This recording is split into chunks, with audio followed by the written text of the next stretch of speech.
পুকুর ভরাটের চেষ্টার অভিযোগ উঠল কালিয়াগঞ্জের মনমোহন স্কুল বাঁশতলা মোড় সংলগ্ন এলাকায়। স্কুলের অদূরেই ৯ নম্বর ওয়ার্ডে বিধায়ক সৌমেন রায়ের ভাড়া বাড়ির ঠিক পেছনের পাড়ায় একটি পুকুর রয়েছে। অভিযোগ, বেশ কিছুদিন ধরেই আড়ালে আবডালে পুকুরটি ভরাটের কাজ চলছে।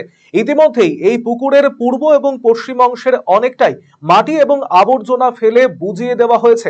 সম্প্রতি এই পুকুর সমেত পাশের জমিও হাত বদল হয়েছে। পুরপ্রধান রামনিবাস সাহা জানিয়েছেন, এতদিন ধরে পুকুর ভরাটের চেষ্টা চলছে, কিন্তু তার কাছে কেউ অভিযোগ জানাননি। এ ব্যাপারে কড়া পদক্ষেপ গ্রহণ করা হচ্ছে। দীর্ঘদিন ধরে অভিযোগ চলছে, কিন্তু আমার কানে আজ অব্দি আসেনি। না, বিধায়কের বাড়ির, এমএলএর বাড়ির পিছনেই একটা এত বড় পুকুর ভরাট হচ্ছে, বা এমএলএ সাহেবও আমাকে কোনোদিন একবারও ফোন করে বলেননি যে চেয়ারম্যান সাহেব এখানটা একটা পুকুর ভরানো হচ্ছে।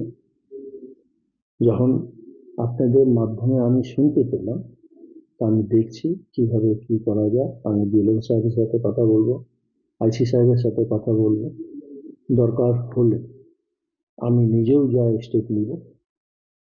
শহরের মধ্যে কোনো রকম কোনো পুকুর ভরাট করতে দেব না আমি।